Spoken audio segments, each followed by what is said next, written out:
தாம்பரம் பகுதியில் சென்னை புறநகர் பகுதிகளில் பாட்டாளி மக்கள் கட்சி நடைபெற இருக்கக்கூடிய வன்னியர்களுக்கான உள்ளொதுக்கீடு வழங்குவதற்கான 20ஆம் தேதி விழுப்புரத்தில் நடைபெறவுள்ள அந்த போராட்டத்திற்கு தேவையான ஏற்பாடுகளை மேற்கொள்வது குறித்தும் மருத்துவர் அன்புமணி ராமதாஸ் அவர்கள் வரும் 25ஆம் தேதி தமிழகம் முழுவதும் எழுச்சி நடைபயணம் மேற்கொள்ள இருக்கிறார். உரிமை மீட்பு இயக்க நடைபயணம் என்ற அந்த பயணத்திற்கான ஏற்பாடுகள் குறித்தும் கட்சியினுடைய நிர்வாகிகளோடு கலந்து ஆலோசனை செய்வதற்காக மருத்துவர் அன்புமணி ராமதாஸ் அவருடைய அறிவுறுத்தலின் பேரில் இந்த பகுதிக்கு நாங்கள் வந்திருக்கிறோம். நிர்வாகிகளோடு நாங்கள் கலந்து பேசிக் கொண்டிருக்கிறோம். இந்த தருணத்தில் நேற்றைய தினம் பாட்டாளி மக்கள் கட்சியினுடைய நிறுவனர் மரியாதைக்குரிய மருத்துவர் ஐயா அவர்கள் தைலாபுரத்தில் உள்ள அவரது இல்லத்தில் ஒட்டுக்கேட்பு இயந்திரம் பொருத்தப்பட்டு அது ஒட்டு கேட்கப்படுகிறது என்ற ஒரு அதிர்ச்சியான செய்தியை அவர் நேற்று வெளியிட்டார். இந்த தகவல் அறிந்து பாட்டாளி மக்கள் கட்சியினரும் மருத்துவர் ஐயா மீது அன்பு கொண்டவர்களும் பெரும் அதிர்ச்சி அடைந்தார்கள்.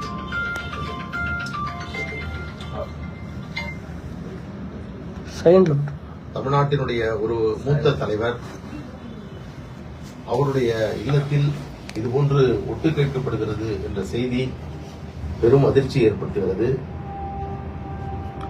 இது உண்மையாக இருக்கும் என்றால் அதற்கு பின்னணியில் இருந்தவர்கள் யார், அந்த சாதனத்தை அங்கே பொருத்தியவர்கள் யார், எதற்காக அது அங்கே பொருத்தப்பட்டது என்பதெல்லாம் விசாரிக்கப்பட வேண்டும். மக்கள் முன்பாகவும் பாட்டாளிகள் முன்பாகவும் அது தெரியப்படுத்த வேண்டும். எனவே தமிழக அரசு சைபர் புலனாய்வு உயர் அதிகாரிகளை கொண்ட ஒரு குழுவை நியமித்து இதன் பின்னணியில் இருக்கக்கூடியவர்கள் யார் என்பதை கண்டறிந்து விசாரணை மேற்கொண்டு இதுகுறித்து உண்மை நிலை என்ன என்பதை தெரிவிக்க வேண்டும் என்று இந்த உங்கள் மூலமாக கேட்டுக்கொள்கிறோம். காரணம், ஒரு தைலாபுரம் என்பது மருத்துவர் ஐயா அவர்கள் வாழக்கூடிய இடம். அவருடைய வீட்டில் இதுபோன்ற ஒரு ஒட்டுக்கேட்பு சாதனம் அங்கே கொண்டு போய் பொருத்தப்படுகிறது என்று சொன்னால் மிகப்பெரிய ஒரு பாதுகாப்பு குறைபாடு அங்கே இருக்கிறது என்பதை நாம் புரிந்து கொள்ள முடிகிறது. இது ஒரு ஆபத்தானது. எனவே இது குறித்து காவல்துறை உயர் அதிகாரிகளை கொண்ட இதற்காக இருக்கக்கூடிய பிரத்யேகமான சைபர் பிரிவு அதிகாரிகளை கொண்டு விசாரணை மேற்கொண்டு இதனுடைய உண்மை நிலையை கண்டறிந்து மக்களுக்கு தெரிவிக்க வேண்டியது தமிழக அரசினுடைய கடமையாக நாங்கள் பார்க்கிறோம். இந்த பிரச்சனை என்பது அவர் தெரிவித்திருக்கிறார், ஏதோ ஒரு சாதனம் கைப்பற்றப்பட்டதாக அவர் சொல்லியிருக்கிறார். அந்த சாதனம் என்ன, அது எங்கிருந்து வந்தது, யார் கொண்டு போய் வைத்தார்கள், எத்தனை நாள் அது அங்கே இருந்தது, அங்கிருந்த சாதனத்தின் மூலமாக யார் அதை ஒட்டு கேட்டார்கள், இதை ஒட்டு கேட்பதற்கான காரணம் என்ன என்பதெல்லாம் மக்கள் மன்றத்தில் வெளிவர வேண்டிய மிக முக்கியமான செய்திகள். எனவே தமிழக அரசு இது குறித்து உயர்மட்ட விசாரணை குழுவை அமைத்து உரிய விசாரணை மேற்கொண்டு அதற்கான உண்மையை தமிழக மக்களிடம் எடுத்துக் கூற வேண்டும். தொடர்பாக காவல்துறையில புகார் எதுவும் கொடுப்பீங்களா? இது தைலாபுரத்தில் நடைபெற்றிருக்கிறது. தேவைப்பட்டால் நாங்கள் இங்க இருக்கக்கூடிய மாவட்ட டிஜிபி அலுவலகத்தில் இதற்கான புகார் என்பதை தேவைப்பட்டால் நாங்கள் தருவோம். அது விழுப்புரத்தில் அங்கே இருக்கக்கூடிய மாவட்ட காவல் கண்காணிப்பாளர் சைபர் பிரிவில் தான் இந்த புகார் கொடுக்கப்பட வேண்டும்.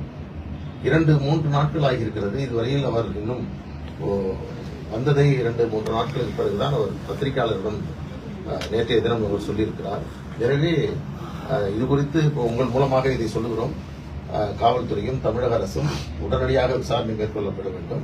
புகார் வேண்டும் என்று சொன்னால் நிச்சயமாக அதற்கான ஒரு புகாரை தரலாம். பொதுவாக இதுல யார் மேல உங்களுக்கு சந்தேகம்? அதுதான், அது காவல்துறை கண்டுபிடிக்கணும், விசாரிக்கணும். அதற்கான தேவை என்ன என்பதையும் நாம் கண்டறிகிறோம். இங்கே மருத்துவர் ஐயா அவருடைய இல்லம் என்பது பல்வேறு தருணங்களில் நாங்கள் எல்லாம் சென்று வந்த இடம், ஒரு புனிதமாக பார்க்கப்பட்ட இடம்.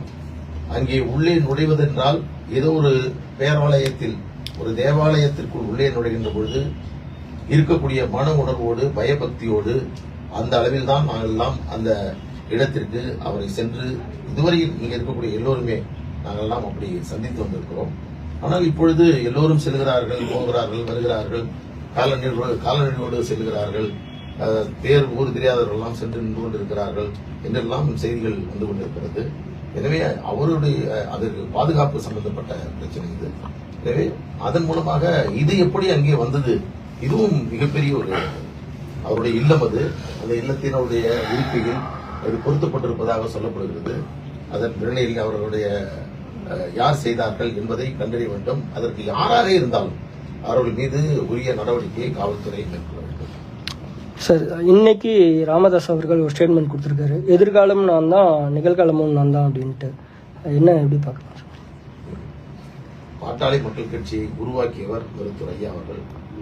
பாட்டாளி மக்கள் கட்சியில் இருக்கக்கூடிய பல்வேறு நிர்வாகிகள், தொண்டர்கள், எங்களை போன்றவர்கள் இந்த நிலைமைக்கு உருவாகி இருக்கிறது பின்னணியாக இருக்கக்கூடியவர் மருத்துவர் ஐயா அவர்கள்.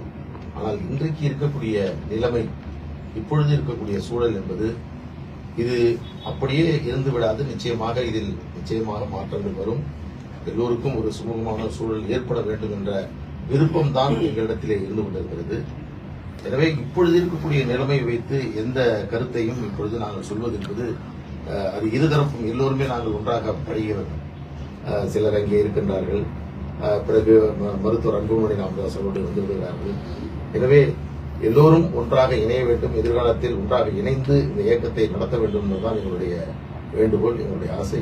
இது குறித்து எங்கள் பல்வேறு விமர்சனங்கள் அன்புமணி ராமதாஸ் அவர்கள் மீதும் அவருடைய அரசியல் நிலைப்பாடு குறித்தும் பல்வேறு விமர்சனங்கள் ஊடகங்களில், பத்திரிகைகளில் வந்தாலும் கூட ஒரு தந்தை ஸ்தானத்தில் இருக்கக்கூடியவர், மூத்த தலைவர் என்ற அடிப்படையில் அன்புமணி ராமதாஸ் அவர்கள் பொதுவெளியில் உங்களிடத்தில் இதுவரையில் எந்த கருத்தும் தெரிவிக்காமல் அமைதி காத்து வருகிறார். அந்த சூழலில் அவருடைய அந்த நிலைப்பாட்டிற்கு எந்த விதமான குந்தகம் வந்துவிடக்கூடாது. எனவே கருத்து என்பது எதிர்கருத்தாக எதையும் இந்த நேரத்தில் சொல்ல முடியாது.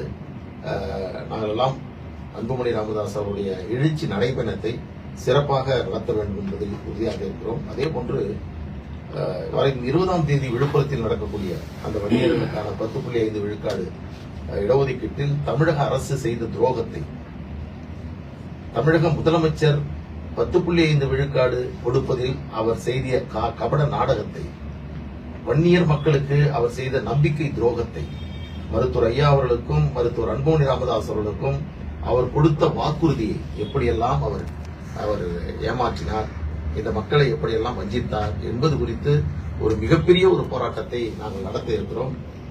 விழுப்புரத்தில் தான் நமது தமிழக முதலமைச்சர் ஸ்டாலின் அவருடைய தந்தை அவர்களை அழைத்து மருத்துவர் ஐயா அவர்கள் அங்கே அவரை ஒரு சிம்மாசனத்தில் அமர வைத்து அவருக்கு ஒரு மஞ்சள் சால்வையை போர்த்தி தமிழகத்தினுடைய முதலமைச்சராக அழகு பார்த்தது பாட்டாளி மக்கள் கட்சி மருத்துவர் ஐயா அவர்கள். 20ஆம் தேதி விழுப்புரத்தில் நடத்தக்கூடிய அந்த மாபெரும் போராட்டத்தின் மூலமாக இப்பொழுது தமிழக முதலமைச்சராக இருக்கக்கூடிய மரியாதைக்குரிய ஸ்டாலின் அவர்களை முதலமைச்சரில் இருந்து இறக்குவதற்கான நாள் குறிக்கக்கூடிய நாளாக அந்த 20ஆம் தேதி அதே விழுப்புரத்தில், அதுதான் எங்களுடைய நோக்கம். வன்னியர்களுக்கு செய்திருக்கக்கூடிய துரோகம் என்பது சாதாரணமானதல்ல. பிற்படுத்தப்பட்ட ஆணையத்தை அமைப்பதற்காக அவர் முயற்சி மேற்கொண்டார்.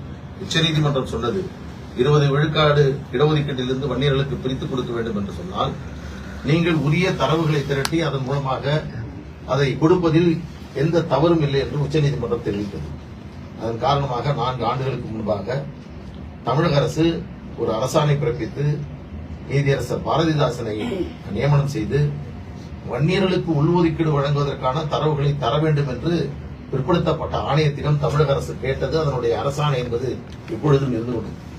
ஆனால் அதற்கு பிறகு தமிழக அரசு மாநில அரசுக்கு உரிமை இல்லை, இதை எங்களால் இப்பொழுது தர முடியாது, மத்திய அரசு தான் இந்த விவரங்களை எடுக்க வேண்டும் என்று சொல்வது என்பது உள்ளபடியே ஒரு பச்சை துரோகத்தை தமிழக முதலமைச்சரும் தமிழக அரசும் வன்னியர் சமுதாய மக்களுக்கு செய்து கொண்டிருக்கிறார்கள்.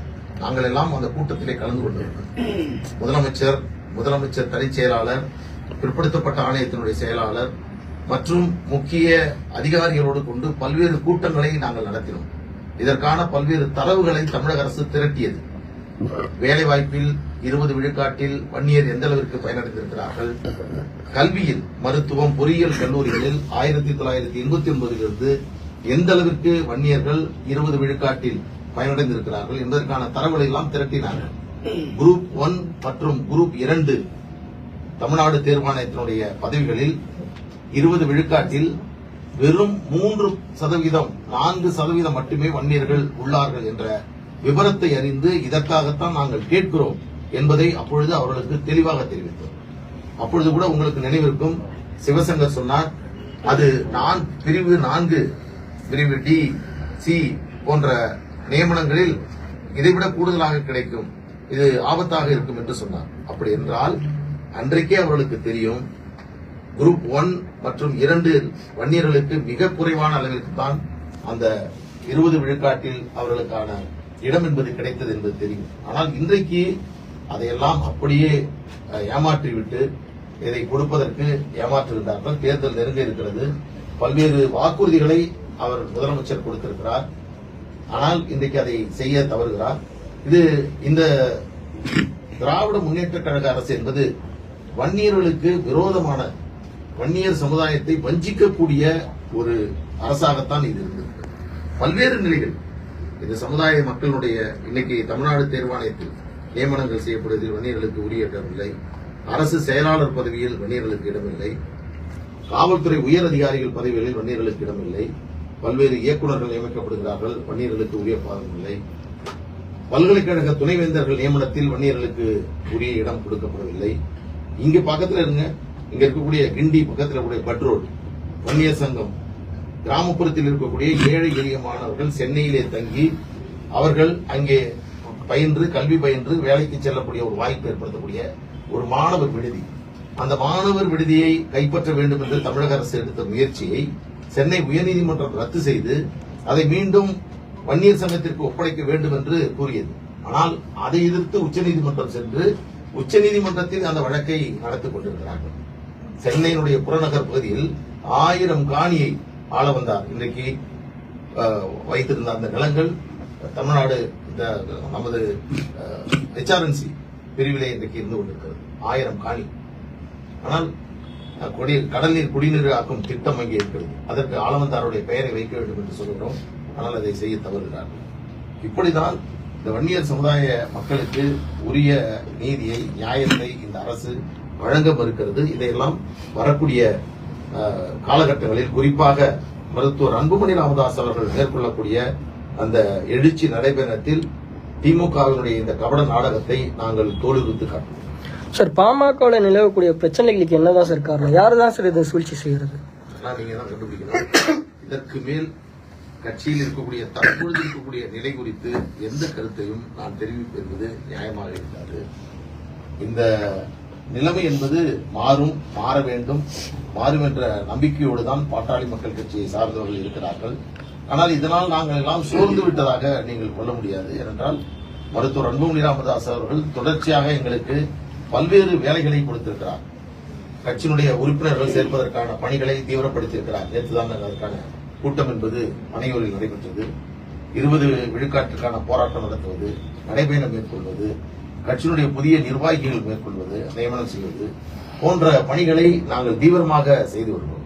சரி, முன்பை விட பாட்டாளி மக்கள் கட்சி இப்பொழுது தீவிரமாக களப்பணியாற்றி தலைவர் அவர் செயற்குழு கூட்டத்தில் நீங்க முக்கிய தலைவர்கள் கலந்துக்க மாட்டீங்க.